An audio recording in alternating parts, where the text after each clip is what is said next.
Você está ao vivo? Muito bem, então vamos lá, vamos começar essa live, que é mais uma da série Análise de Ações, né? Já é o terceiro capítulo, na verdade é porque cada live são 2 capítulos, né? Porque como acaba passando de 1 hora,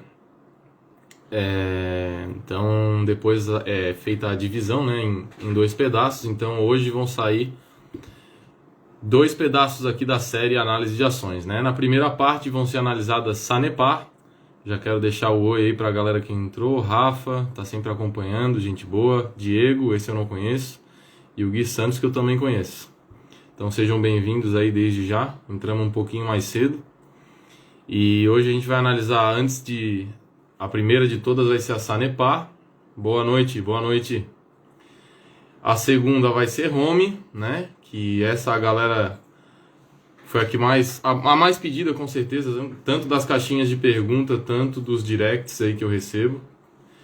E depois aí vai pra... Caramba, que coceira no pé, bicho.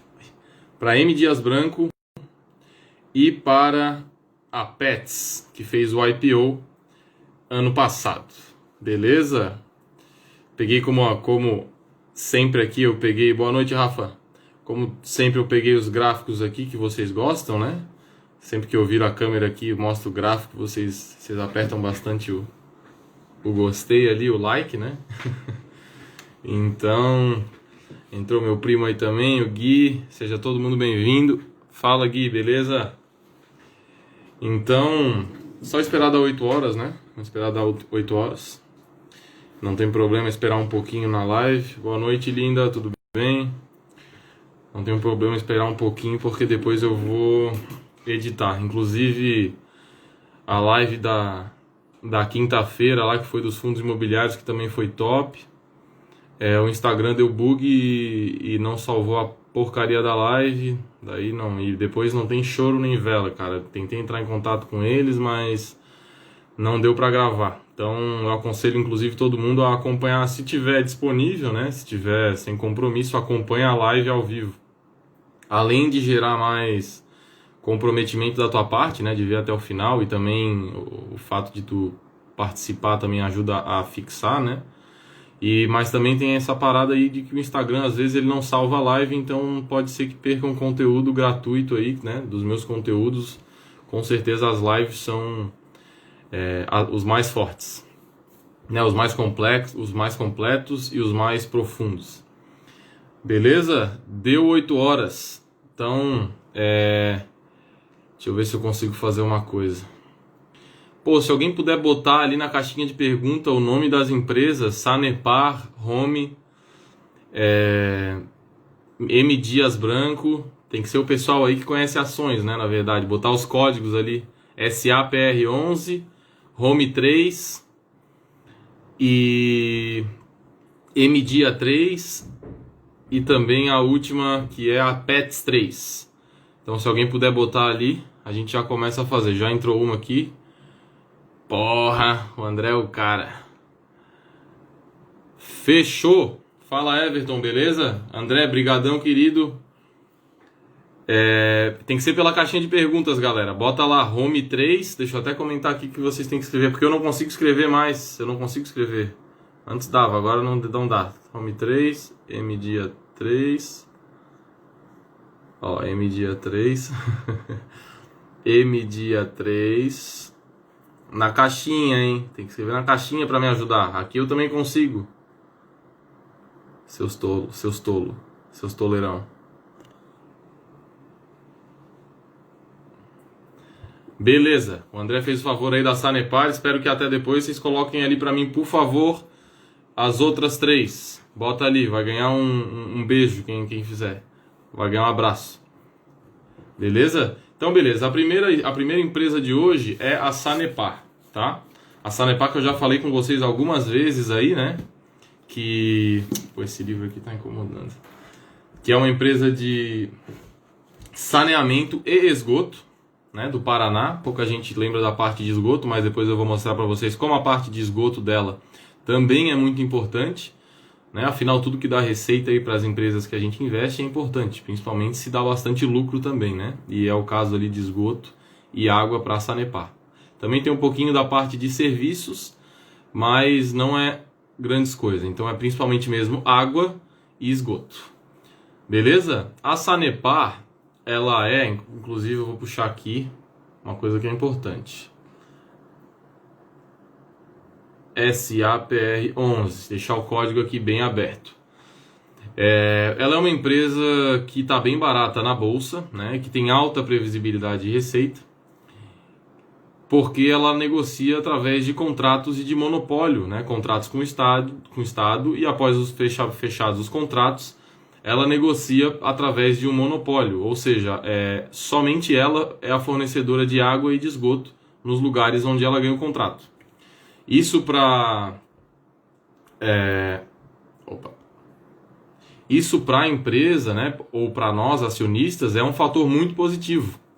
E enquanto que para os consumidores não tanto, né? O monopólio ele é bom para o acionista e ruim para o consumidor. Então, eu como consumidor posso até ser contra monopólios, né? Afinal, eu vou acabar pagando um preço mais caro pelos produtos, mas se eu sou investidor, eu vou querer que seja um monopólio, tá? Não tem nada de errado nisso.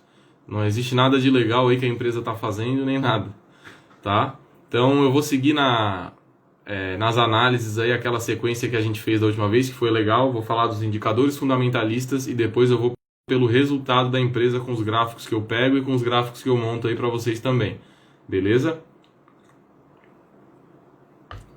Peço paciência aí da galera que é mais avançada, né? O pessoal que é meu ex-aluno aí às vezes também participa das lives. Mas eu preciso explicar cada indicador à medida que eu for falando sobre cada um deles, porque a maioria das pessoas quer saber o que cada indicador significa e como analisar eles em conjunto. Beleza? O primeiro indicador e o mais importante é o PL, preço por lucro, e o da Sanepar ele é 6,58. A fórmula do preço por lucro é preço dividido por lucro, mas o preço é o valor de mercado da empresa, ou seja, o quanto tu está pagando para ter ela, e o lucro é o lucro líquido acumulado dos últimos 12 meses, que também é muito importante porque o lucro líquido é o lucro final, né? Existe o lucro bruto, o lucro operacional e o lucro líquido, que é o final mesmo, é o que sobra e é dali que saem os nossos dividendos. Inclusive, né? Que acho que não só eu gosto muito, mas todo mundo que investe em ações aí também gosta bastante de dividendos. Então o PL dela sendo 6,58, significa que, mantidos os níveis de lucros atuais, ela consegue dar o mesmo valor de mercado em lucros em 6,58 anos, né? Em 6 anos e 7 meses, mais ou menos. O que é muito bom, tá? Das empresas analisadas de hoje, ela é a que tem o menor PL, e inclusive tem o menor PL também comparado com as empresas analisadas na última live, que quem não viu tá gravada também, né? Tá editada, dividida lá, tá no meu feed, é só pesquisar, tem no YouTube também. E, enfim, tá com o PL mais baixo até do que o da Taesa. Fala Rai também acompanha bastante. Então, beleza, o PL é o indicador mais importante, né? Porque está diretamente vinculado aos lucros e aos dividendos que a empresa pode pagar para nós. E o segundo mais importante é o preço por valor patrimonial, tá? O preço por valor patrimonial no Brasil ele acaba sendo mais importante, tá? Por isso que eu digo que ele é o segundo mais importante. Já se eu fosse analisar a bolsa americana, se eu estivesse analisando empresas americanas, eu já não botaria o PVP como segundo mais importante, e sim o ROI. Por quê? Porque o PVP, o preço por valor patrimonial, fala Abud, boa noite, tudo bem? O PVP ele está mais vinculado a empresas que precisam de patrimônio, né? Precisam de ativos, de muitos ativos. E enquanto que o ROI ele está mais ligado à lucratividade que uma empresa consegue dar sobre os ativos sobre o patrimônio que ela tem. Então, naturalmente, que para se tu for ter, por exemplo, uma empresa de energia elétrica, né, ou até uma de saneamento, aqui como a gente está vendo, ela é muito dependente do patrimônio. Lógico, ela tem que investir em tubo, tem que pagar mão de obra, né? Muita gente, muito técnico e tal. Enquanto que uma empresa de tecnologia, às vezes tu bota um monte de nerd aí dentro de um quarto e a empresa dá dinheiro pra caramba, né? Então, quanto mais um país ou quanto mais uma bolsa for vinculada a serviços e menos como é que eu vou classificar isso? Pô, existe uma palavra para isso, né? Como se fosse indústria, essas coisas assim, saneamento, elétricas, né? Empresas que dependem muito do asset, aí a gente tem que analisar mais o preço por valor patrimonial. É o caso do Brasil, tá? Tanto os nossos bancos aí, quanto a Vale, quanto a Petro, que dominam o Ibovespa, são todas empresas que dependem muito de patrimônio, dependem muito de ativo. Beleza? E o índice preço por valor patrimonial da Sanepar é 1,08, o que é muito bom, tá? Muita gente tem me perguntado da Sanepar por que ela tem caído recentemente e tal, e a gente vai chegar lá, tá, galera? O que eu quero mostrar para vocês é uma foto da empresa, né? E também não só uma foto, mas um filme, porque é importante tu ver também como é que estão crescendo os lucros, como está crescendo a receita, né? E no caso da Sanepar, apesar da queda recente, ela continua sendo uma empresa bem lucrativa e bem boa. Eu sou investidor dela, inclusive uma das minhas maiores posições. E eu vejo essa queda, na verdade, como uma oportunidade, tá? Eu quero falar para todo mundo também, né? Que antes de mais nada, eu sempre tenho que falar isso na live, boto na publicação também. Isso aqui é uma análise minha, tá? É uma opinião e nunca uma recomendação, tá? O importante aqui é vocês aprenderem como se analisa uma ação. O dividend yield dessa empresa nos últimos 12 meses foi de 4,2%, tá? O que é um índice de dividendos até que bom. Não tanto para a empresa que é, né? Eu acredito que a Sanepar poderia pagar mais dividendos, eu gostaria que fosse mais. Mas pelo preço que ela está reinvestindo nela mesma, há um retorno sobre patrimônio líquido de 16,4%, até que não tem problema eles ficarem com os nossos lucros e reinvestirem no próprio negócio, tá? Então, só uma visão geral dos indicadores: o preço por lucro é 6,5, bom.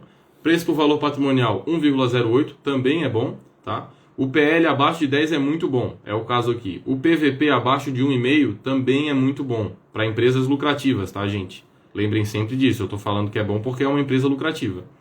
O dividend yield de 4,2% é bom, também já dá 3 vezes o que a poupança dá só em dividendos, né? E eu gosto também de analisar os indicadores de dívida, né? Eu trouxe um aqui para vocês, que é a dívida líquida sobre o patrimônio líquido, que no caso da Sanepar é 0,40. O que isso significa? Que para cada R$1 de patrimônio, ela tem apenas 40 centavos de dívida. Muito bom também, tá?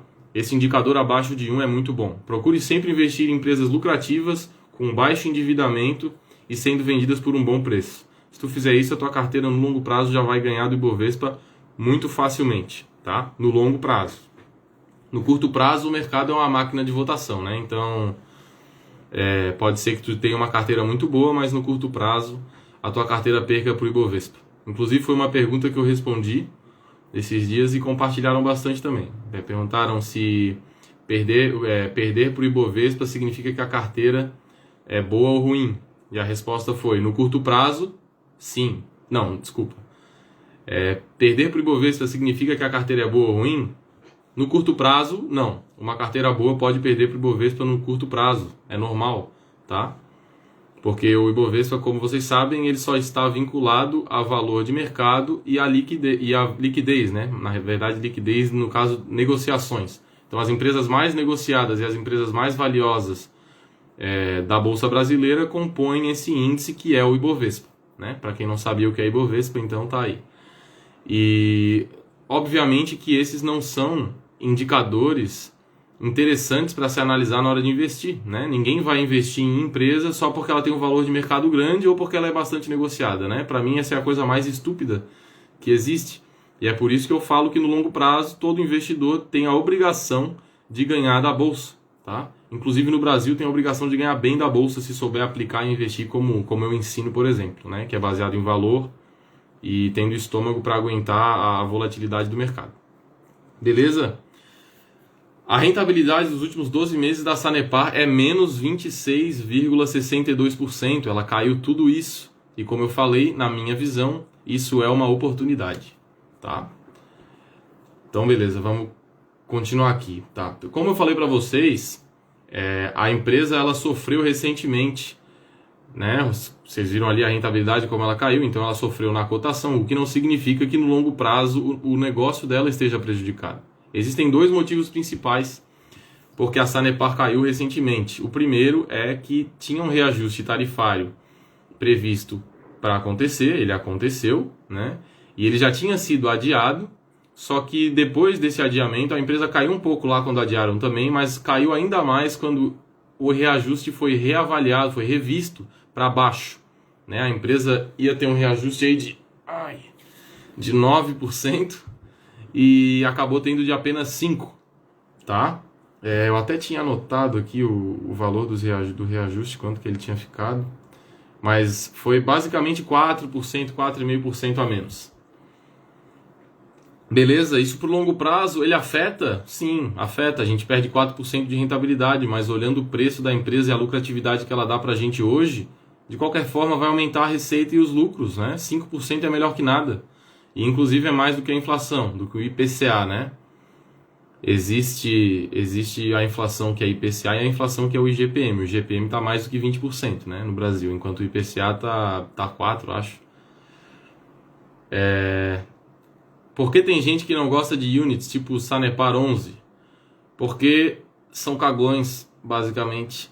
Não, tô brincando. Existem units que realmente a gente tem que ficar de olho, tá? Mas não é o caso da Sanepar. Quando se fala de unit, tu tem que ficar de olho em uma coisa, que é o tag along. É o que te permite vender as tuas ações, né, mesmo as units, em caso de troca de controle. Digamos que a Sanepar seja privatizada, tá? E quem está começando no mercado aí provavelmente não viu ainda, mas acontece de empresas serem vendidas ou privatizadas de vez em quando, né? A privatização agora a gente está vendo bem menos nesses últimos tempos aí, mas quem já estudou aí um pouco de Brasil, Bolsa Brasileira, vê mais. Mas o que acontece é o seguinte: se a Sanepar for privatizada, né, vier alguém para tomar o controle dela, vai ter que comprar as ações dela, tá? E ela vai ter que oferecer um dinheiro, logicamente, para comprar essas ações. E normalmente esse dinheiro, no caso da Sanepar, ele com certeza seria maior. Por quê? Porque a empresa é lucrativa e está sendo vendida por um baixo preço. Então, se eles quiserem privatizar, né, e com a privatização eles vão conseguir aumentar a eficiência, eles vão pagar um pouquinho mais caro. E é o tag along que vai garantir para nós o nosso direito, né, como acionistas, de vendermos as nossas participações se a gente quiser encerrar as nossas posições, tá? E isso, no caso de fechamento de capital, né, também isso acontece. Então o tag along é que garante que a gente não vai ficar perdido no limbo aí caso a empresa feche o capital depois, né, ou o controle mude. Então, basicamente é isso, né? Quando estiver comprando, não importa se é units ou qualquer ação, olha sempre se tem tag along. Tem empresas que eu até meio que desconsidero tag along. Eu invisto em CEMIG, né? E lá não tem tag along. Só que como é uma empresa grande com bastante liquidez, se um dia vier a notícia de privatização, eu vou avaliar, porque eu acompanho o mercado, eu vou avaliar se eu quero ou não continuar com a empresa. E aí, se eu não quiser, eu vou vender a mercado. Provavelmente eu vou vender mais caro do que eu comprei, né? Porque quando a empresa vai ser tomada, normalmente é porque o pessoal quer pagar mais caro. A não ser por empresas que estejam em caso de falência, né? Como a Oi e tal. Que daí eles não tomam controle da empresa, eles vão comprando os ativos aos poucos, tá?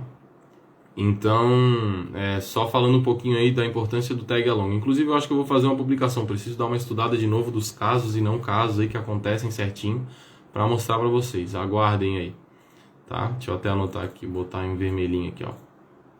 Ei. Mais. Pronto. Então, beleza. Além disso, além dos reajustes tarifários, tem também a crise hídrica, né, que tá acontecendo lá no Paraná. Agora eu vou virar aqui e vou mostrar para vocês, né?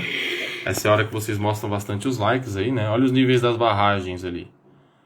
Pô, uma em 15%, outra em 37%, em 22% e uma pequenininha lá em 62%.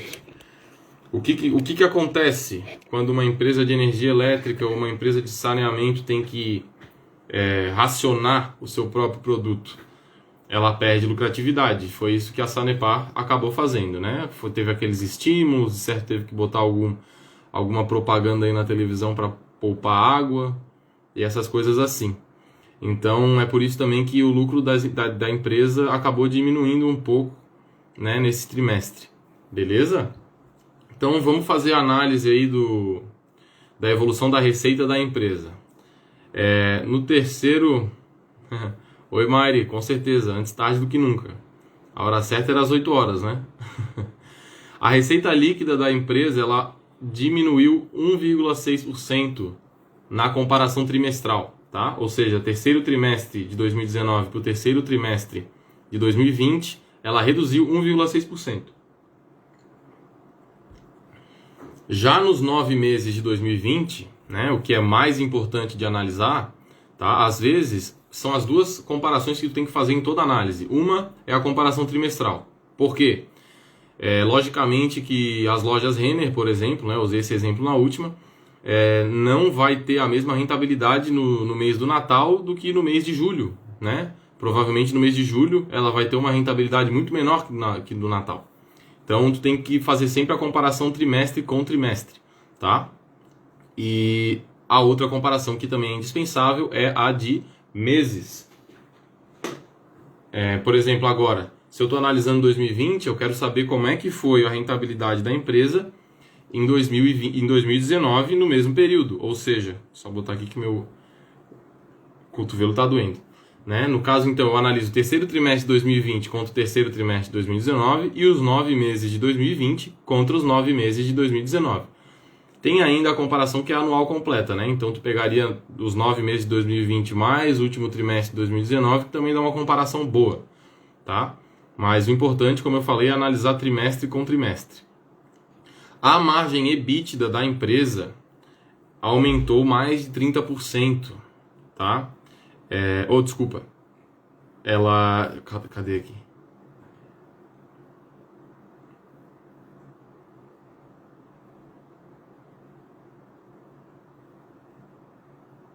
Aumentou mais de 30%. Isso mesmo. A margem EBITDA da empresa para o terceiro trimestre de 2020 está em 41%. Enquanto que a margem líquida para os...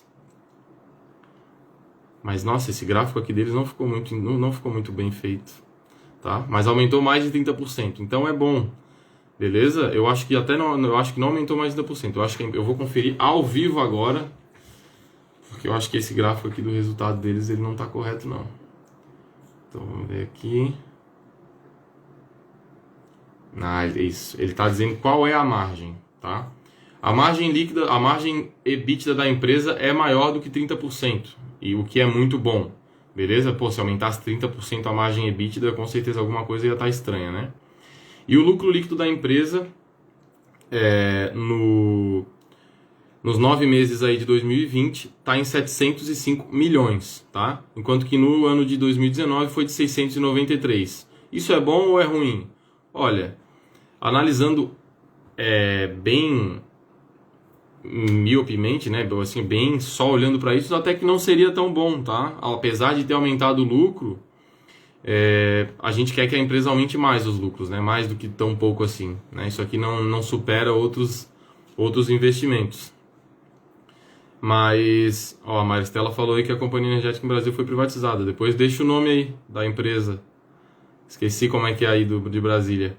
Mas, enfim, aumentou o lucro líquido no acumulado de 9 meses de 693 para 705 milhões, tá? Bom, mas no trimestre caiu bastante, tá? Então a gente vai tirar uma conclusão daí, ó. No terceiro trimestre de 2019 o lucro líquido tinha sido 243 milhões. No terceiro trimestre de 2020 foi 164 milhões. Eu, como investidor, né, quando sai o resultado da empresa que eu invisto, eu vou lá analisar o resultado, tá? Eu já tinha analisado esse resultado, mas eu precisei revisitar ele, né, para pegar de novo os gráficos e tal. E qual é a conclusão que eu cheguei lá atrás e que eu chego aqui de novo? Essa fase que a empresa está passando, né, da crise hídrica e também desse problema aí do reajuste, também tem o caso do Covid, que com certeza esse caso do Covid influenciou no reajuste, né? Óbvio que o governo não quer aumentar tarifas enquanto está tendo uma crise aí, um monte de gente perdendo emprego. Eu, como acionista, sou obrigado a entender isso, inclusive, tá? Né? Tipo, pensando assim como um cidadão também, como uma pessoa que vive em sociedade. Então, nada mais normal do que ter esse decréscimo no lucro trimestral, principalmente. E mesmo com o decréscimo do lucro trimestral, no acumulado de 9 meses, ainda está tendo um aumento de lucro. Então, significa que os outros 2 trimestres tiveram um resultado muito superior do que do ano passado. Esse terceiro trimestre agora de 2020 é que comprometeu realmente a empresa. Beleza? Eu falei para vocês também que a empresa opera não só água, mas também na parte de esgoto, tá? A receita de água da empresa é 758 milhões. enquanto que a receita de esgoto é 449 milhões. Isso receita trimestral, tá? No acumulado de 9 meses, a receita de água está em 2.316.000 e a de esgoto 1.380.000. Então, a gente vê também que a força, né, que a Sanepar tem na parte de esgoto, né? Dá mais do que 50% aí do que a parte de água, ela tem de receita também na parte de esgoto, tá? Agora, quando tu tá comparando uma empresa da Bolsa de Valores, tu não vai comparar ela, como eu sempre falo, tu não vai comparar um coelho com um cavalo, tu não vai comparar um cachorro com um gato, tu vai comparar um cachorro com um cachorro, para saber qual cachorro é mais rápido, né? Se comparar um cachorro com um cavalo, é óbvio que o cavalo vai ganhar na maioria das corridas, né? E outras empresas famosas do mesmo setor aí são as Copasa, de Minas Gerais, que é a CSMG3, e a Sabesp de São Paulo, né? Que são as empresas que são grandes, que são de saneamento grandes e que têm ações listadas na Bolsa de Valores. Então, só para fazer uma comparação, primeiro sobre o preço, tá?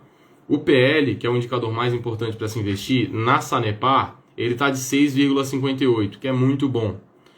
A Copasa já tem esse indicador em 7,91. Eu também tenho ações da Copasa. Não é por causa do PL, é por causa do próximo indicador que eu vou falar para vocês, que é o preço por valor patrimonial. Então, a Sanepar está com 6,58, a Copasa com 7,91 e a Sabesp com 24,27 no indicador preço por lucro. Quanto maior esse indicador mais caro tu está pagando pelos lucros da empresa. Então a gente, como investidor, quer sempre pagar menos, mais barato, para ter mais lucro de empresa. E nesse caso a Sanepar é a ganhadora, né? Disparado, principalmente quando comparada com a Sabesp. Aqui vai um insight aí, quero ver se o pessoal aí vai gostar, se alguém sabia disso. Mas quando tu é investidor já de mais tempo, né, e tu sabe o que acontece, a importância de estar em empresas mais líquidas também, né, é por causa disso, que é o fator tubarões, né? No caso aqui, por exemplo, o patrimônio líquido da Sanepar é de 6,6 bi. O da Sabesp é de 21,7 bi. A liquidez, né, o quanto que cada empresa é negociada na bolsa, média, da Sanepar é de 73 milhões de reais. Da Sabesp é 176. Então, se um tubarão for entrar em alguma dessas companhias, ele vai ter muito mais facilidade de montar a posição na Sabesp, tá? Enquanto que a Sanepar é uma mid cap, né? E muito se fala também nas small caps, que é onde tem a maior volatilidade e a maior rentabilidade da bolsa, né? Que quanto menor é a empresa, maior é a chance de tu ter altas rentabilidades com ela a longo prazo, tá? Não é à toa que tipo, a palavra small cap também vende muito bem aí na internet, tá? E faz o maior sentido. Se tu escolhe boas empresas que são small caps, né? Eu aconselho não comprar tão pequenas assim. Compra com valor de mercado assim até 5 bi, né? Mesmo sendo uma mid cap vai estar bom. E a rentabilidade dessas empresas aí, pela minha experiência também, pelos livros que eu já li, ela tende a ser maior se tu escolher empresas lucrativas e que estão crescendo com consistência, tá? Tem que formar tese de investimento, lógico, né? Tu não vai chegar investindo sem conhecer a empresa, mas é o lugar onde tem os melhores prêmios aí da bolsa. Beleza? Depois do indicador PL, tem o indicador PVP, que é o segundo mais importante, e foi por esse indicador que eu acabei comprando a Copasa também, tá? A Copasa está com um indicador PVP de 0,89. Esse indicador ele é o quê? A fórmula dele é o preço, o valor de mercado da empresa, dividido pelo valor patrimonial. Então, se o resultado dessa fórmula é 0,89, a conclusão é de que a Copasa está sendo vendida por menos do que o seu valor patrimonial, o que é muito bom, né? Pô, estou pagando 89 centavos para cada R$1 de patrimônio líquido que a empresa tem, sendo que patrimônio líquido é ativo menos passivo, é o ativo livre de dívida. Então, essa é a famosa margem de segurança, né? Quando o PVP está abaixo de 1, tu tens uma margem de segurança aí. No caso aqui eu tenho 11 centavos para cada real que eu invisto, já de sobra aí de patrimônio, que como acionista o patrimônio da empresa também é meu. Beleza? Quanto aos dividendos, a Sanepar está com dividendos em 4,18%, né, nesses últimos 12 meses, e a Copasa está em 16,68%. Ela aprovou um dividendo agora, tipo, acho que foi de R$2, sei lá, um dividendo muito, muito alto aí para a empresa. E por isso que esse yield aí saltou bastante. Beleza? Vamos mudar agora para a empresa Home 3, tá? É uma empresa do setor de indústrias, tá? E eu vou falar rapidinho dos indicadores dela e depois eu vou com vocês mostrando os gráficos ali também. O PL, preço por lucro da empresa, está 11,55, o PVP 1,54, então os dois indicadores estão em níveis bons, né? Não muito bons, porque muito bom, um PL muito bom é abaixo de 10, e um PVP muito bom é abaixo de 1. E entre 1 e 2 é um PVP bom. O yield dela de dividendos está 13%, tá? Então ela pagou 13% de dividendos nos últimos 12 meses, o que é bem bom também, né? É muito mais do que qualquer outro investimento que tu vai fazer, só em dividendos, né? E a rentabilidade dela foi de 30,39% nos últimos 12 meses. Então, se tu somar com os dividendos, porque a rentabilidade que eu pego aqui é sem contar eles, tu teria uma rentabilidade nos últimos 12 meses de 43,39%, tá? Em um ano. Mas retorno passado não é garantia de retorno futuro, inclusive é um indicador provável de que não vai render tudo isso no futuro, tá? A não ser que a empresa esteja crescendo os seus lucros de uma forma muito mais acelerada do que a rentabilidade que ela deu. A dívida líquida sobre o patrimônio líquido, que é aquele indicador de dívida que eu falei para vocês, que é importante, 0,32, muito bom também. Essa dívida líquida sobre o patrimônio líquido abaixo de 1 já é bom, tá? Significa que a empresa não é alavancada, não é muito alavancada. O retorno sobre o patrimônio líquido, que nos dá uma visão da eficiência da empresa, né? Eu sempre que eu falo aqui também do ROI, eu falo dos indicadores de eficiência. O ROI é um indicador de eficiência sobre o patrimônio líquido, tá? No caso aqui, ele tem um ROI de 13,3%. E o ROI, a fórmula do ROI é o lucro líquido dividido pelo patrimônio líquido. Então, uma empresa que apresenta um ROI alto significa que ela consegue dar uma boa rentabilidade sobre o patrimônio que ela tem. E eu sempre falo aqui que o ROI tem que ser acima de 10%, né? O Warren Buffett já falava também isso, que o ROI precisa ser acima de 10%. Oi, Letícia, tudo bem? Letícia ou Eric, não sei quem é que está falando. Mas o ROI acima de 10% é bom porque tem uma margem ali que pode ter uma perda de lucro, né? Alguma coisa pode acontecer no curto prazo que afete os lucros da empresa, mas mesmo assim ela vai operar no positivo, tá? Regra número 1 do jogo aí, do mercado financeiro, nunca perca dinheiro. Regra número 2, não esqueça a regra número 1, tá? Vou dar um prêmio para quem acertar, quem escreveu essa frase aí nos comentários aí, quero ver se alguém sabe. Pô, essa é muito fácil, né, gente? Meu Deus. Então tá.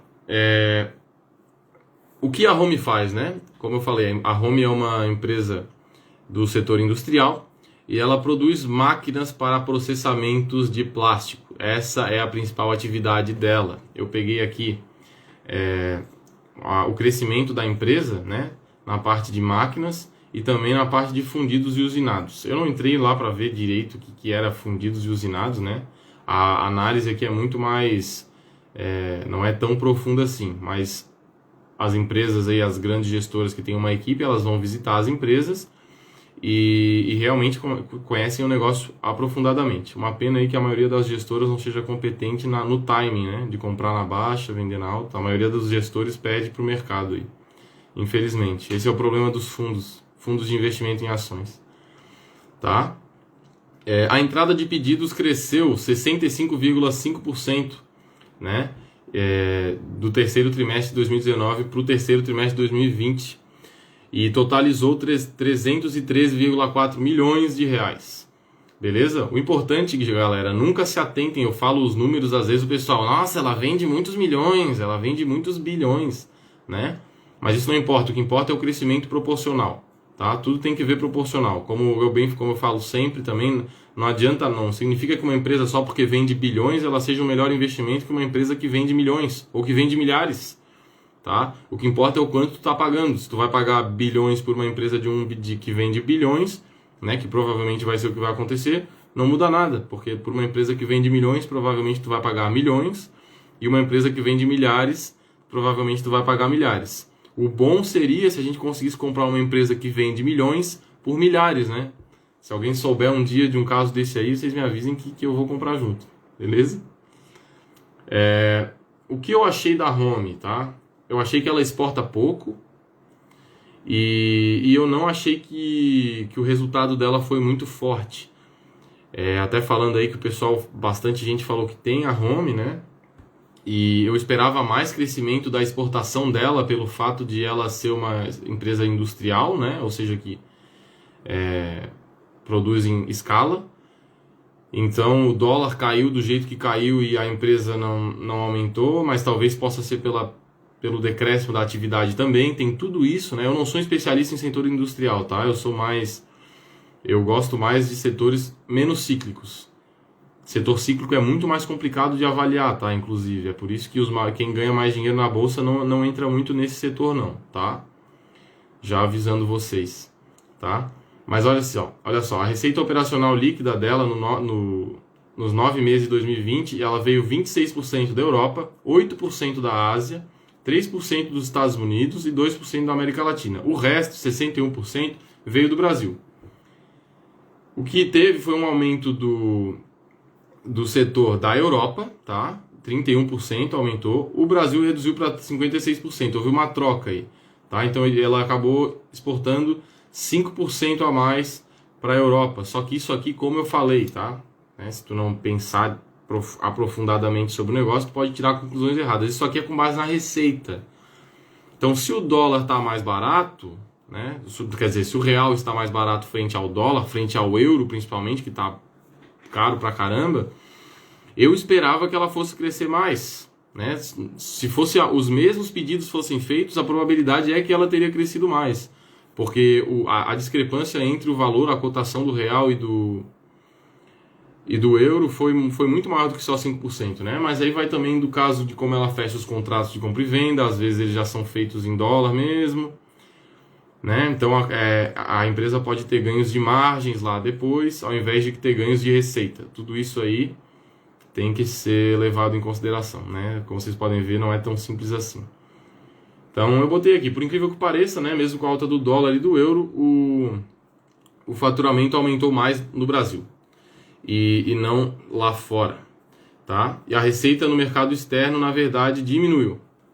Eu tenho o gráfico aqui, ó, para vocês. Isso aqui é direto da empresa, tá? Então, ó, isso aqui é a receita no mercado externo. Ó. Olha só como estava forte no quarto trimestre de 2018 e agora nos últimos 3 trimestres ali que são de 2020 não está muito legal. Olha só ali em 2019 como estava mais forte também.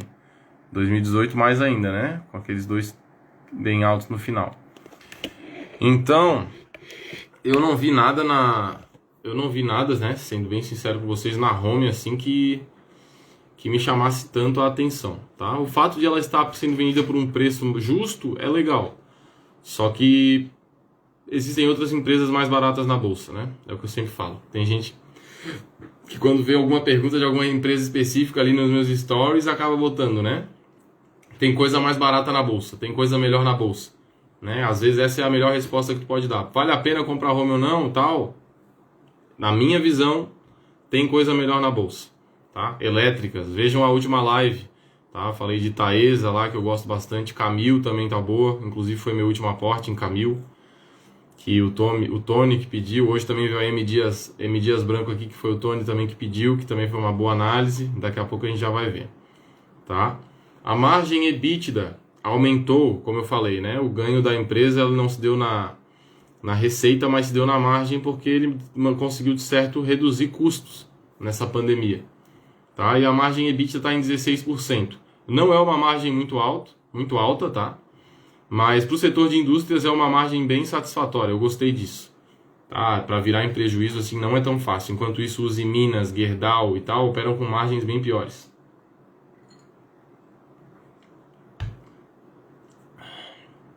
Agora deixa eu mostrar para vocês aqui o que é um setor cíclico. Olha só como é que ele é. Isso aqui é o lucro operacional da empresa, tá? O lucro EBIT. EBIT significa o quê? Earnings Before Interests and Taxes. É isso que significa, tá? Quando tem o DA depois é depreciação e amortização. Então olha só o lucro EBIT dela. Vem aqui. Cadê? Positivo, negativo, positivo, negativo, positivo e crescendo. Então, atualmente é um cenário que parece legal, mas olha só como do nada aqui ele pode voltar a ser ruim. Esse que é o problema, né, de empresas cíclicas. Então a empresa cíclica ela exige que tu se aprofunde e conheça bem melhor o mercado dela, tá? Já adiantando para vocês. Esse aqui é o lucro líquido, tá? Ó, a margem EBITDA, lógico, sempre vai ser um pouco maior que a margem líquida, que é o caso. Deixa eu só ver se eu puxei 2 EBITs. Não. Isso aqui é o lucro líquido, tá? Não sei porque veio o EBIT ali em cima. Eu vou até botar aqui para vocês no caso dessa empresa. Deixa eu botar aqui. Home 3. Vocês querem ver onde é que eu peguei aquele gráfico ali, ó? Aqui, ó. Fundamentos, demonstrativos de resultado. Ó, dá pra ver a receita aqui, a evolução da receita da empresa. Também não gostei, tá? Pô, em 10 anos, olha só o quanto só que a empresa mudou. De 650 milhões para 800. Pô, é muito pouco. Uma empresa pequena dessa. Ó, o EBIT aqui. Só que daí eu boto aqui, ó, em trimestres isolados, ó, que é melhor para tu ver por trimestre, ó. Ó, como dá outra visão já, ó. Isso aqui é análise fundamentalista na veia. Olha só os lucros da empresa. Como estavam bem fracos aqui, ó, e agora estão melhorando. O que aconteceu? A empresa, apesar de não ter ganho na receita, ela aumentou as margens. Diminuiu os custos, na verdade, né? E consegue tirar mais lucro mesmo com a mesma receita. Eu tô com coisa aqui na frente que tá carregando. Beleza, galera? Só para vocês aprenderem aí também onde é que vocês vão buscar essas informações, né? Tem coisa que eu pego do Fundamentos, coisa do Status Invest, coisa que é do resultado da empresa, coisa que é da CVM, tem um monte de coisa aqui que eu pego, tá? Então, a análise geral da Home. Pro setor, é uma empresa boa, mas eu não gosto do setor, tá? Mas o preço dela tá justo. Não acredito que seja um mau investimento, só acredito que tem empresas melhores na bolsa. Beleza? Para compor uma carteira aí, se tu é um tipo de pessoa que gosta de diversificar entre vários setores mesmo e quer ter o setor industrial, a Home é uma das melhores com certeza do setor, tá?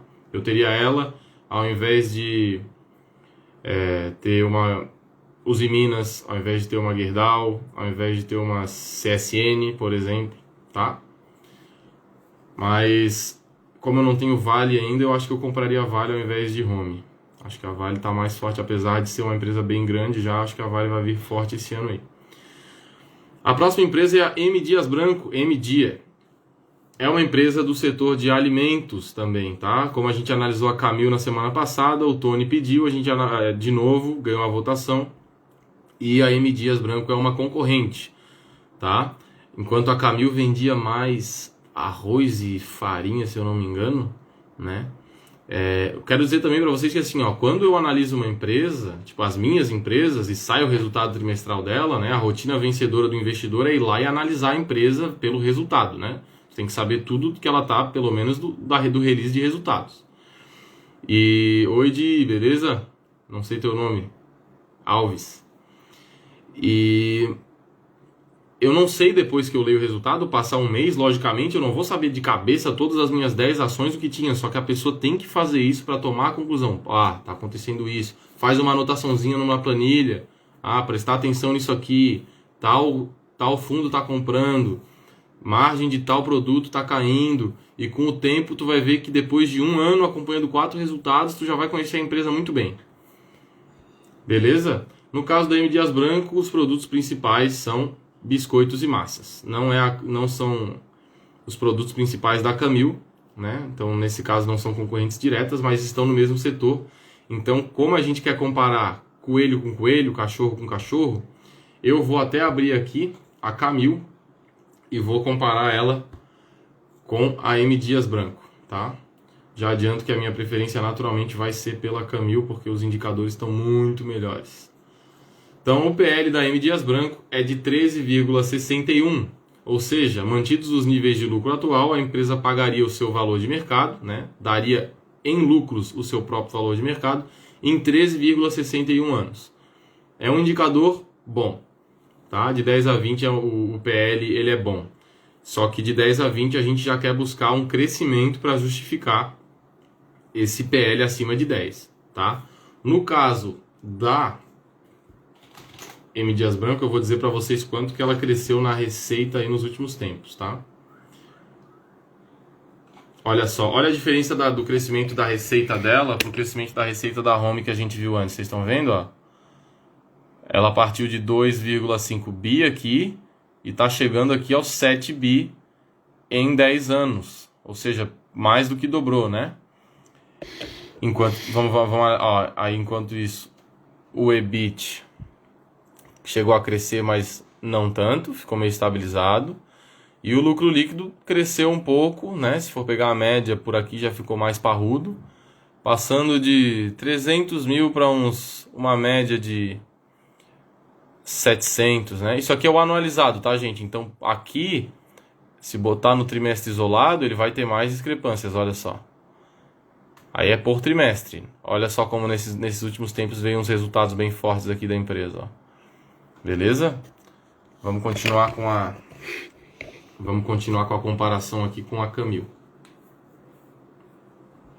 Enquanto o PL da MDia 3 é 3,61, o da Camil é 9,11. Então a Camil sai na frente aqui. O crescimento das receitas médio nos últimos 5 anos da M. Dias Branco é 8,2%. Como eu falei, uma empresa que tem um PL maior, ela tem que justificar esse PL maior, esse prêmio que ela tem sobre os lucros com um crescimento maior. Não foi o caso aqui, porque a Camil cresceu a receita nos últimos 5 anos uma média de 25,4%. Tá? Muito bom, né? Muito bom mesmo isso aqui. Se a empresa consegue manter esse crescimento de receita aqui, ela dobra de tamanho rapidinho. Tá? Quanto ao preço por valor patrimonial da Camil, é 9,11. Deixa eu até mudar aqui. O da Camil é 9,11. Enquanto o da M. Dias Branco... Não, para o valor patrimonial, 1,52 o da Camil. Enquanto o da M. Dias Branco é 1,72. De novo, quanto maior, pior esse indicador. Para cada R$1 de patrimônio da Camil, tu está pagando 1,50. Para cada R$1 de patrimônio da M. Dias Branco, tu está pagando 1,70. Tá? Por isso que sempre tragam as relações lá na base delas, porque daí vocês vão ter uma coisa mais clara na cabeça de vocês sobre negócio mesmo, né? Se estão fechando ou não um bom negócio.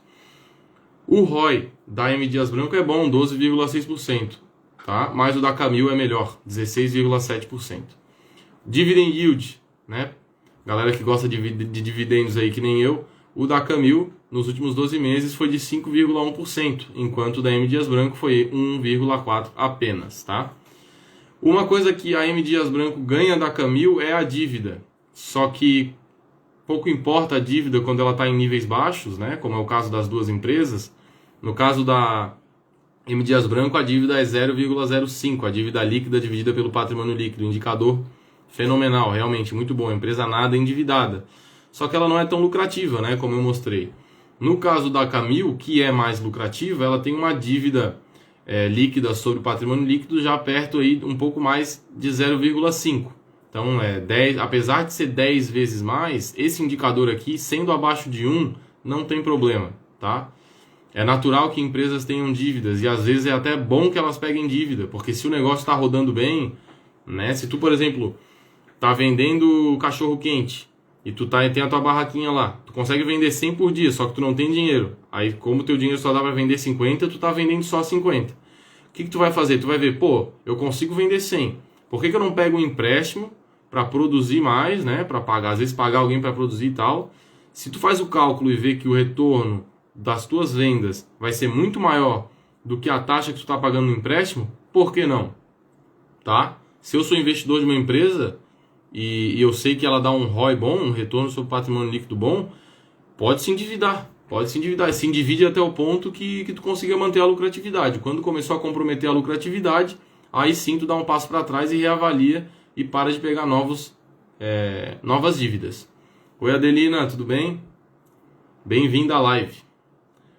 Os produtos principais da M. Dias Branco é biscoitos e massas, tá? Só para vocês verem aqui, ó, olha só como ela é dominante no mercado dela aqui, ó, aqui é de biscoito, ó. 33,9% do volume vendido no Brasil é da M. Dias Branco, tá? No caso aqui do lado é o de massas, 33,3%, também é bem dominante. A segunda empresa aqui não dá para ver, mas é 12,5%, e aqui no caso de biscoitos é de 8,9%, então ela tem um market share já gigantesco nesses dois aqui. Aqui embaixo, ó, é a composição da receita dela, ó. Olha só, nos 9 meses de 2020, que é esse aqui, ó, para tu ter uma compreensão melhor da receita, mais de 50% da M. Dias Branco, mais de 50% das receitas, né, vem de biscoitos, mais 23% em massas, farinha e farelo, 17,9%. Farelo é bom, né? Farelo. Palavra engraçada, rara. Farelo. Vendas por região. A empresa está concentradíssima no Nordeste, tá? 60% das vendas da empresa nos últimos 9 meses foi para o Nordeste. 26% para o Sudeste e o resto, que é bem pouquinho, para o Sul, Norte e Centro-Oeste. Tá? Fatores positivos, né? A gente viu que a empresa está crescendo aí, apesar de num ritmo baixo, ela está crescendo a receita. E no trimestre, o crescimento de receita subiu 31% quando comparado ao terceiro trimestre de 2019. E no geral, tá? Vou dizer até por trimestre. No primeiro trimestre de 2020 cresceu 24% quando comparado ao primeiro trimestre de 2019. No segundo, 22% quando comparado ao segundo trimestre de 2019. E o terceiro trimestre de 2020 foi quando a empresa finalmente atingiu a marca, inclusive, de 2 bilhões de vendas, né, de receita líquida, e aumentou 31% em comparação ao terceiro trimestre do ano passado. Então, assim, recentemente a empresa está crescendo bastante, tá? Apesar de o crescimento médio dela dos últimos 5 anos não ser tão alto, ela está crescendo bastante na comparação anual, em um ano, tá? Mas eu gosto de tendências mais longas, tá? Tendências mais curtas tendem a induzir a gente ao erro, tá? Inclusive, isso é uma coisa que me afasta do setor industrial que a gente analisou antes, quando a gente viu ali a Home, tá? No setor industrial, as tendências de curto prazo impactam demais. Se o dólar sobe, às vezes a empresa acerta ali porque exporta justamente para um país que está pedindo o produto dela e compra em dólar, então, às vezes não é nem mérito da empresa, entendeu? Cai no colo dela. E no longo prazo a gente quer diferenças mais relacionadas a vantagens competitivas duradouras, né? Que vão durar mais tempo, que vão fazer uma tendência mais parruda de longo prazo, para ela virar uma líder e realmente dar retornos bem grandes para a gente, né? Tanto em lucratividade, tanto na cotação quanto em dividendos, tá? Tem que apostar sempre no longo prazo da empresa e nunca no curto prazo. Porque no curto prazo também tem essa coisa de tu tá sempre atrás, né, na informação. Esse é um jogo também que não dá para ganhar, por isso que o day trade não funciona, por isso que o swing trade é difícil de fazer, porque tu tem sempre uma limitação de informação quando tu tá mexendo com o teu dinheiro no mercado, tá? Antes de sair o resultado de qualquer empresa, tu provavelmente vai ser, mesmo tu vendo o resultado rapidinho, tu vai ser um dos últimos a saber, tá? Porque lógico que tem insiders nesse jogo, tá? Ninguém vai preso no Brasil, infelizmente, tá? Já tiveram casos de insiders pegos aí operando na bolsa e nunca acontece porcaria nenhuma, né? Infelizmente. Mas a boa notícia é que esses caras, esses insiders aí, eles são tudo meio que burros. Na verdade, burros não, né? Porque eles acabam ganhando bastante dinheiro aí no curto prazo, né? Mas eles não jogam um jogo de longo prazo. Então, essa variação de 10 para mais, 10 para baixo no curto prazo, cara, o investidor de longo prazo bota isso no bolso e leva para casa. Porque tu já comprou a empresa por outros fatores lá no meio do caminho. Então, essas volatilidades aí que são naturais, tu vai inclusive aproveitando. Se tu tem uma noção de como a empresa é e qual é a tendência de longo prazo que ela está correndo, a tua vantagem é muito maior do que a desses insiders aí. Tu vai fazendo aportes, né? Com disciplina, comprando ações de boas empresas e no longo prazo elas vão realmente seguir essa tendência se tu analisou bem, né? Ou às vezes não vão seguir, mas se tu analisou bem 10 empresas, a maioria delas pode ter certeza que vai seguir, tá? Quanto a isso, não tenha dúvidas. Por isso que a tua estratégia como um todo, ela tem que ser completa, né? Tu tem que escolher 10 empresas muito boas. Vai ter uma ou outra que tu vai ter analisado e tua análise pode ter sido boa, mas ela vai te decepcionar. Ela vai chegar, vai acontecer alguma coisa e vai começar a piorar os indicadores, piorar a lucratividade, e nada mais natural. Vende, sai da posição. Tu comprou ela sobre uma premissa. Se tu vê que tu tá errado, não tem nada de errado em vender, tá? Mas na maioria das empresas, o importante é acertar na maioria, tá? E se tu acerta na maioria, o teu retorno de longo prazo pode superar aí os 15%, os 20%. Grandes investidores aí, como Warren Buffett. Warren Buffett ganhava 30% na bolsa brincando, né? Só que, logicamente, depois ele já investe há 50 anos, e investir com 100 milhões é uma coisa, investir com meio trilhão, né?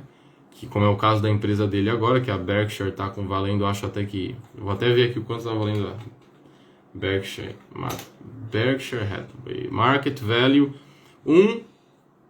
cadê? Mais do que 1 trilhão. 1,250 trilhões de reais. Tá? Tu acha que se ele quisesse comprar a M. Dias Branco, ele ia conseguir? Ou a Camil? Não ia conseguir nunca. E se conseguisse comprar a empresa, ele ia ter que tomar o controle. Olha só a encheção de saco. Tomar o controle de uma empresa pequena que não ia fazer nem coceguinhas na rentabilidade total da Berkshire, que já tem um valor de mercado de 1 trilhão. Então, se a Camil ou a M. Dias Branco dobrassem de valor, ia subir, digamos, 10 bilhões, né, no patrimônio do fundo do Warren Buffett. Isso não ia fazer nem cócegas na empresa, né? Por isso que é muito difícil. Por isso que a rentabilidade do Buffett diminuiu ao longo do tempo, né? Nada mais normal. Por isso, o cara é um dos mais ricos do mundo. Como é que ele vai conseguir fazer render a mesma coisa do que eu e tu, que temos pouquinho dinheiro? A gente compra e sai de qualquer empresa da bolsa e não dá nada. A gente não mexe nos preços ainda, né? Futuro que nos aguarde aí, vamos mexer nos preços aí um dia, vamos ter grana, né? Amém. Uma coisa boa, tá? Eu falei da Home antes, que não estava exportando, não tinha crescido muito receita de exportação. Olha só o crescimento da M-Dia. Isso aqui é muito legal, ó. Olha só a disparada que deu em 2020 ali, ó. Isso é bem bom para a empresa. Tava crescendo já, né? A gente vê que estava crescendo sim, mas estava crescendo num ritmo bem morno. E agora em 2020 ficou bem forte. Tá? Um destaque, tá? A empresa teve um não recorrente no EBITDA, que aumentou o EBITDA em 124 milhões. Não é um não recorrente tão não recorrente assim, então não é tão preocupante. E a empresa também teria um lucro bom caso não tivesse sido esse não recorrente, mas é um lucro não recorrente em torno de 40% do resultado. Então, ao mesmo tempo, é um pouquinho decepcionante, tá? Por isso até que eu prefiro a Camil, como eu já falei. Oi Marcela, tudo bem? Letícia. Então, o que foi esse não recorrente? Foi de créditos tributários, tá? E aqui também vai da minha experiência. Créditos tributários, às vezes, não são tão não recorrentes assim, tá? Tem várias empresas que a cada 2, a cada 3 anos, eles têm lá, certo, o rolo de advogado. Foi feito por tal método contábil, se a gente fizer isso aqui, a gente consegue recuperar tanto. E de vez em quando eles recuperam uma grana aí de crédito tributário, né? Pagaram um imposto diferente ou acharam uma nova forma de pagar imposto e daí consegue efeitos retroativos. Então isso no Brasil é bem normal, tá? A insegurança jurídica aqui quanto a tributos, ela é bem grande, assim como qualquer insegurança jurídica no Brasil, né? Infelizmente, o Brasil é um país bem inseguro juridicamente. E isso acaba expulsando investidores daqui, tá? Querendo ou não, muita gente deixa de investir em país subdesenvolvido quando sabe que os tribunais, eles não são operadores da lei, né? Que eles são, como é que eu posso dizer? Agem por conta própria, agem a bel prazer, agem conforme o interesse dos poderosos, né? O que acontece muitas vezes no Brasil, infelizmente. Então, outra coisa que eu não gostei da empresa, apesar de ela ter aumentado o lucro, os investimentos diminuíram, tá? Ó, investimentos de 54 milhões no terceiro trimestre de 2020, menos 30% quando comparado ao terceiro trimestre de 2019. E o mesmo se observa nos 9 meses de 2019 contra 9 meses de 2020. Em 2020 teve uma queda nos investimentos de 155 milhões. Menos 29,2% quando comparado a 2019. Muita gente tem, assim, ó, a mesma coisa, tá? Visão de longo prazo, gente. Investimento no curto prazo vai afetar a receita, óbvio, né? Vai afetar lucro, quer dizer. Só que no longo prazo ele vai construir o lucro, né? Lógico, tu tem que investir o dinheiro para comprar uma máquina mais eficiente, que vai aumentar a tua margem, que lá na frente vai te dar ganhos recorrentes maiores. Então eu não gosto de empresa que diminui investimento, tá? Eu acho que a empresa tem que sempre estar inovando e sempre investindo cada vez mais em melhorar os processos e se tornar mais eficiente para dar mais dinheirinho, mais lucro para mim, para o meu bolso, para eu poder comprar cada vez mais empresas. Beleza?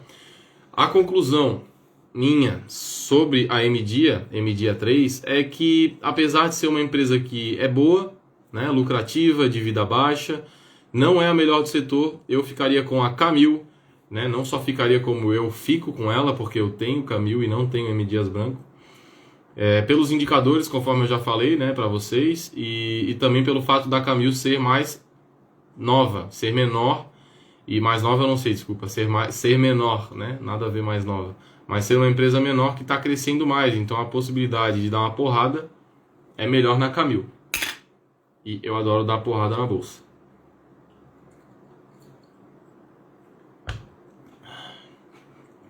A última empresa dessa live é a Petz. A Petz que fez o IPO aí no ano passado. Inclusive, eu fiz uma publicação lá, uma das minhas primeiras publicações, que bastante gente comentou também. Naquela época eu fazia mais publicações de interativas assim com uma artezinha com os indicadores, né? O pessoal de ações aí que me acompanha há mais tempo sabe, né? E tem um pessoal mais recente aí que vem por causa da poupança, dos dividendos, né? Agora mais recentemente eu tô falando bastante dos dividendos, porque eu realmente acho que é muito importante chamar por esse fator, dividendos. Mas a Petz, eu já falei desde lá atrás e repito agora, para mim ela tá muito cara, né? Como eu sempre falo, é uma boa empresa, mas não adianta nada comprar uma boa empresa por um preço caro, tá? É o caso da Petz. No caso da Petz, ela tem um valor de mercado de 8,1 bilhões, com B, bilhões, 8,1 bilhões, e o lucro líquido dos últimos 12 meses é de 50 milhões. Na verdade não é nem 50, é 47,5. Então, nas empresas de cima ali que a gente analisou, o PL da Sanepar era 6, né, 6 e pouquinho, o da M Dias era 13, acho, da Home era 11 e o da Petz chuta aí, quem tá vendo a live aí, chuta quanto é que é o PL da Petz. O pessoal não vai querer chutar porque tem medo de falar besteira, né? Mas beleza, eu vou falando aqui na quanto que foi os outros indicadores e vocês vão vendo aí quanto é que é o PL da Petz, tá? Eu vou dar só mais uma coisa do indicador também. O preço por valor patrimonial dela é 16,07. Nenhuma das empresas de cima tinha o PVP acima nem de 2. Não tá certo? Não tá aparecendo Petz pra vocês? Aqui embaixo? Deixa eu botar de novo aqui. É pra tá Petz aí. Acho que agora foi, então. Mas tá, o PVP tá 16,07. Então é o seguinte, para cada R$1 de patrimônio que a empresa tem, tu tá pagando R$16,07. Um puta de um prêmio, né? E o ROI, né, que também é um indicador relacionado ao patrimônio líquido, né? É o retorno sobre o patrimônio líquido, o lucro líquido pelo patrimônio líquido, é de 9,39%. Então, não é uma empresa que justifique esse prêmio pela lucratividade, tá? Que ela dá sobre o próprio patrimônio. Como o Rafael falou muito bem ali, o PL dela é 170. Ou seja, se ela conseguir manter os lucros atuais, né, por 170 anos, ela vai conseguir pagar o teu investimento. O negócio é tu aguentar 170 anos investindo nela, né? Mas como vocês vão ver depois, é uma empresa que está crescendo bastante. Oi, Sueli, dessa vez vai ficar gravada a live, tá? Hoje eu não vou errar, acho que o Instagram não vai fazer sacanagem comigo não. Então depois vocês vão poder ver tudo aí se quiserem. Não esquenta não. Então, o PL em 170, galera, já é assim, ó, não é do mesmo nível de uma Magazine Luiza, mas já caracteriza uma coisa que está sendo vendida por um preço muito absurdo, né? Pô, o valor de mercado dela já é 8,1 bilhões, tá? Tem espaço para crescer? Tem espaço para crescer. Só que ela já é bilionária, né? Não é uma small cap tão small cap assim para ficar crescendo tanto, beleza? Quanto ao lucro, que é de 47,5 milhões, ele está crescendo bastante, cresceu quase 100% em um ano, tá? Então, se ele começasse a crescer, ó, só para mostrar para vocês como é que é uma relação de PL com lucro, tá? Vamos supor que o PL, que o lucro vai crescer 100% a cada ano que passar, tá? Então, o PL dela é 170. Se o lucro duplica, a fórmula é preço por lucro. Então, se a parte de baixo duplica, o resultado é a metade, certo? Regrinha de 3 bem básica aí. Então, de 170, o PL dela, se aumentar 100% de novo, vai para 85. 100%, tá? Se for 100% de novo aqui, ou seja, vezes 4, já de hoje em dia, se conseguir aumentar 100% de novo, vai para 42,5. Se conseguir fazer 100% de novo, ou seja, vezes 8, vai para 21,55. Não, 21,25, 42,5, 21,25. Isso, 21,25. Isso seria vezes 16 já. Olha só, não dá nem para... O cara até perde as contas. E aí depois, se ela fosse lá e dobrasse de novo, ia para 11. E aí se dobrasse de novo, ia para 5,5. E a Sanepar está sendo vendida por um PL de 6. Por que eu vou querer me arriscar numa empresa dessa, num mercado que não é um monopólio, que daqui a pouco vai vir outra empresa que é tipo, não vai ter um nome tão bonitinho quanto o Pets, né? Porque eu acho realmente que esse nome é bem bom pro nicho que ela tá. Mas, cara, para ter uma empresa nova e uma vantagem competitiva, com uma vantagem competitiva sobre ela, ou então pegar um nicho específico que ela domina hoje, não é difícil, tá? Então, pô, tu apostar que a empresa vai ficar crescendo 100% todo ano, é bem arriscado, tá? E isso que não botam na conta também quando falam de Magazine Luiza, tá? Por exemplo, pô, Magazine Luiza é 470 o PL, tá? Se não tá mais já. E como eu falei para vocês, é exponencial, né? A cada vez tem que ir dobrando o lucro e vai diminuindo o PL. Então, para justificar um PL tão alto assim, tem que multiplicar o lucro por 100 vezes, tá? Para vocês terem uma ideia, se ela multiplicasse o lucro por 10 vezes aqui, ela ia chegar num PL de 17. Para isso, ela teria que multiplicar o lucro por 10 vezes, tá? 1000%. Então, se ela multiplicasse por 2000% os lucros dela, aí sim ela teria um PL aí bom de 9, né? 8,5 na verdade. Então, eu uso isso aqui como exemplo para pedir cuidado com IPOs, tá, gente? Porque os IPOs, né? Eu vou até falar aqui daqui a pouco sobre isso. Só vou falar primeiro do dividend yield dela e da dívida, na verdade. Dividend yield dela nos últimos 12 meses, 0,15%. Dívida líquida sobre patrimônio líquido, 0. Não tem dívida, tá? Muito boa.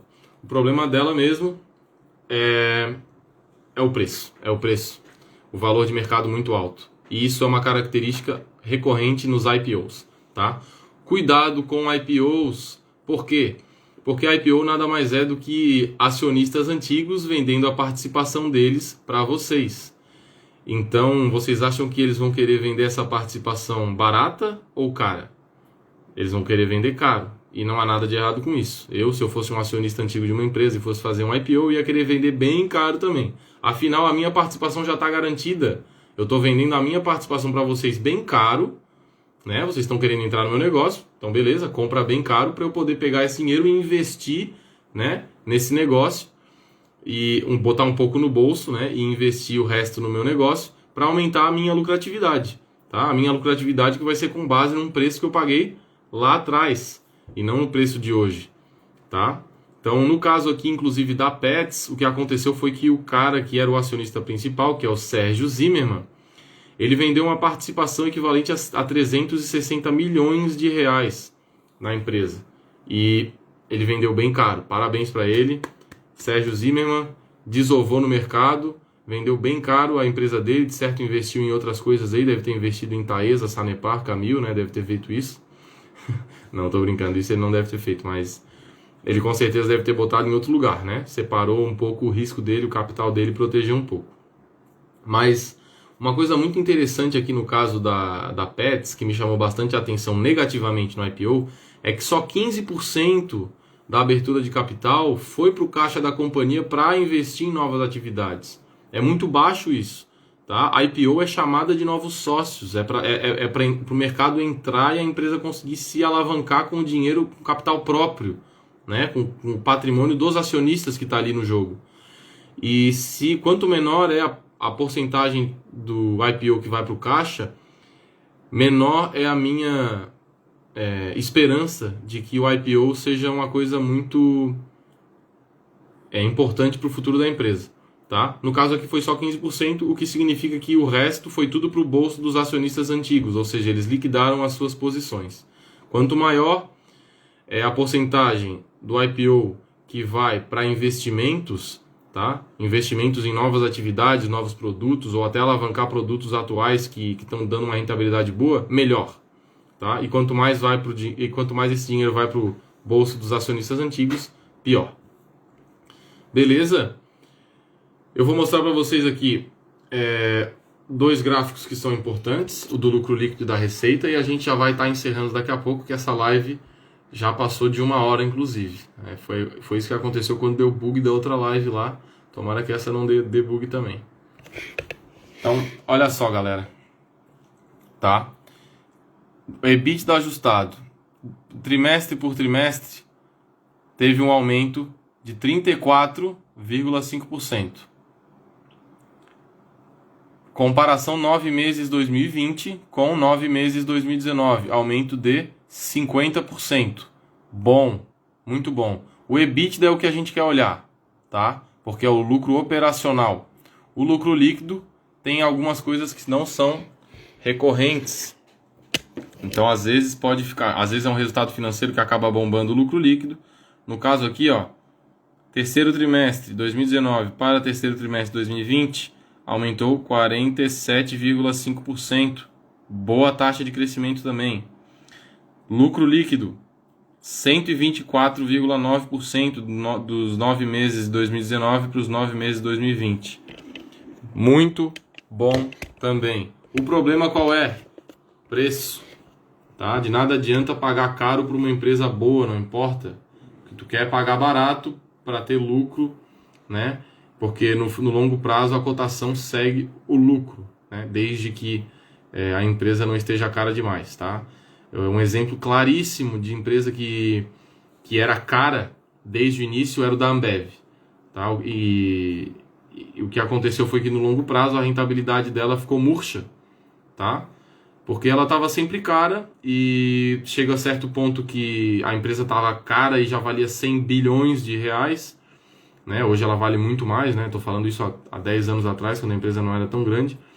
E o que acontece é que por mais que ela não caia, né? Não perca muito valor de mercado, a cotação não caia tanto, ela deixa de ir performando, porque tem muita expectativa em cima dessa empresa. Pô, o PL de 70 não significa só que 170 anos vão ser levados para conseguir o valor de mercado em lucros. Significa que tem uma expectativa gigantesca, ou então que teve uma força comercial muito forte também, isso existe, né? De corretoras ou bancos de investimento para empurrar esse IPO para os consumidores, né? Para os investidores aí que não sabem muito como analisar e tal, e todo mundo acabou levando para casa. A boa notícia é que se tu levou esse IPO aí para casa, se tu investiu na Pets, tu tá ganhando uma rentabilidade desde que ela abriu de 28,54%. Beleza? Nada mal. Então, Everton, tem como saber antes do IPO quanto vai ser investido desse valor? Sim, tem. Analisar IPO é uma coisa que eu até não faço muito, tá? Porque eles têm que entregar um documento que engloba tudo, né? Engloba demonstração financeira, tem que falar um monte de coisa sobre os sócios também, mas é um documento gigantesco que não é muito amigável, tá? Ele não é sempre no mesmo lugar que tu vai achar tal coisa, então é muito chato ficar procurando. Na verdade, tu tem que ler um livro para saber sobre um IPO, tá? E como os IPOs normalmente não dão certo, né? Normalmente vêm muito caros, é um lugar onde eu não vejo muito prêmio. E como eu sou uma pessoa que eu sou focado em eficiência, Eu prefiro muito mais analisar empresas que caem no meu filtro de empresas baratas, né? Que inclusive eu consigo entender narrativas, tem um histórico muito mais longo para analisar, do que analisar IPOs, que como eu já falei para vocês, normalmente eles vêm muito caros, afinal são acionistas antigos querendo vender a participação deles para vocês, e logicamente eles vão querer vender para vocês o mais caro possível. Beleza, galera? Era isso, tá? A live de hoje foi muito legal também, a gente teve uma participação boa aí, mais ou menos umas 20 pessoas tiveram aí, agora estamos só em 15. Quero agradecer quem foi forte, quem ficou até o final aí, mandar um salve para vocês. Eu faço isso por vocês mesmo, galera, é muito legal vir aqui ao vivo, falar com vocês, tá? Compartilhar tudo isso. Quero dizer para vocês que eu tô, sempre depois que eu faço uma live dessas, alguém vem falar sobre a mentoria, né? E eu tô empacotando. Muita gente fica decepcionada porque o preço da mentoria tá aumentando, tá? Ele tá em R$4.000, provavelmente ele vai subir de novo, agora em fevereiro. Mas eu tô empacotando tudo isso e eu vou transformar isso num curso, tá? E a gente não sabe ainda direito a data que vai ser do lançamento do curso, né? O curso não vai ficar disponível para sempre. Ele vai ser feito um lançamento e aí a turma que entrar, né, vão ter vários bônus, logicamente vão ter bônus comigo também. Eu vou tentar transformar num processo dinâmico para que eu possa estimular vocês a estudar, porque não é só eu falar que vocês vão aprender, vocês têm que estar junto. Mas tudo isso a gente vai pensando junto, tá? Vou empacotar esse curso aí, vocês vão saber com certeza quando esse curso for vir. Vocês vão inclusive me ajudar a montar ele, porque vão ser de acordo com as demandas de vocês. Mas pode ter certeza que vai ter muito foco em ações, fundos imobiliários, dividendos e geração de riqueza, beleza? Eu quero que daqui a 20, 30 anos a gente tenha uma comunidade animal aí de investidores focados em valor, que não vai ser bom só para nós, vai ser bom para o Brasil inteiro. Galera, essa foi mais uma live do quadro Análise de Ações e podem esperar, depois vai ser postada, caso você tenha perdido alguma parte dela. E de novo quero agradecer, galera, brigadão aí todo mundo que participou, vocês têm dado show aí e até a próxima. Valeu, um abraço.